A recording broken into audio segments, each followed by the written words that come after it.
Namaste and welcome to NDTV. To understand why Indian Americans and Indian H-1B holders in particular are facing rising hostility today, we have to be honest about where that resentment comes from.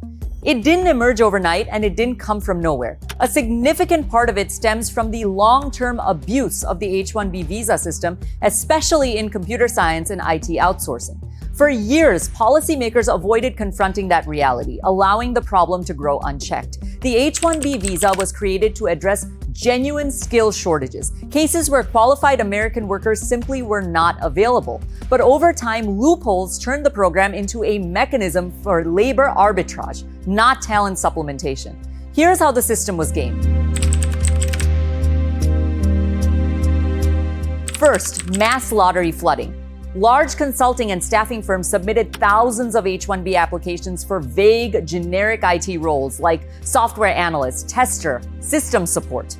Positions that were not truly specialized and already abundant in the US labor market. The strategy wasn't precision hiring, it was volume. The more applications that you submit, the better your odds whether the job truly existed or did not exist at all. Second, wage suppression. Employers routinely filed applications at the lowest wage tiers, even for experienced roles. That allowed companies to legally pay well below market rates, undercut American workers, and push down salaries across entire teams. This wasn't about skill shortages, it was about cost control. Third, worker dependency. Because H-1B visas are tied to employers, many workers were unable to leave exploitative situations without risking their legal status. That made them easier to use as compliant, replaceable labor. In documented cases, American employees were laid off, and before they were laid off, required to train their H-1B replacements, not because those replacements were better than them, but because they were cheaper. And fourth, onshoring to enable offshoring. Workers were brought to the US temporarily to extract institutional knowledge, then entire operations were moved overseas. Once the transfer was complete, American jobs completely disappeared and visa holders were rotated out. And finally, weak enforcement. Audits here were rare. Penalties were minimal.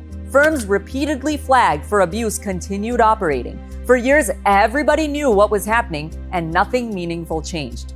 The outcome, predictable. American tech workers felt displaced, wages stagnated, trust collapsed, and resentment has spilled over from bad actors onto entire communities. That's how policy failure becomes racial hostility, and this is what is happening in America today. This is where Donald Trump enters the picture and where nuance matters. Trump's opposition to the H-1B program is not about immigration broadly, and it was not about Indian Americans as a community. It focused on outsourcing firms gaming the system for years, companies using visas to undercut American workers rather than fill real shortages that still, by the way, do exist in the US. Under the Trump administration, scrutiny increased, wage thresholds were raised, and approvals dropped sharply for firms with large concentrations of low-paid H-1B workers. The objective was clear: stop the abuse, stop wage suppression, stop displacement. And this distinction matters because H-1B abuse in tech does not define Indian Americans, and it does not define Indian H-1B holders either. Just look at healthcare, for example. Indian Americans make up roughly 1.5% of the US population, yet they account for nearly 20% of all physicians in the United States. That's more than 250,000 doctors. Many of these doctors practice in rural and underserved communities where American medical graduates are scarce or they don't exist. They are not replacing Americans. They are filling shortages that the system cannot meet on its own. Hospitals depend on Indian American doctors. Patients rely on them. During COVID, in fact, they were on the front lines, not behind outsourcing contracts, but at hospital bedsides. This is not visa abuse. That is system support. That's the point of the H-1B system. The same distinction then applies to trade and investment. US-India trade stands at nearly $200 billion annually, with a shared goal of $500 billion by 2030. In February 2023, Air India placed a historic order for 220 aircrafts from Boeing, one of the largest commercial aviation deals in history. That single order is expected to support over 1 million American jobs across 44 states, many of them well-paid roles that do not require four-year degrees. That is Indian investment creating American employment, not displacement. Now we arrive at the present moment.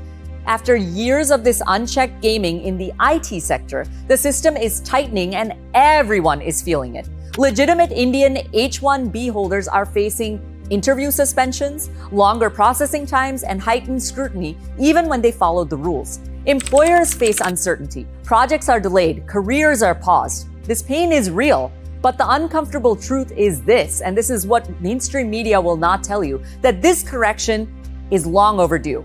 So what should legitimate H-1B holders expect next? First, longer waiting periods, more interviews, more documentation, more verification. The era of rubber stamp approvals is over. Second, higher wage and role scrutiny. Jobs will need to clearly justify skill level, specialization, and pay. Generic IT roles will struggle. Highly skilled, clearly differentiated roles will not.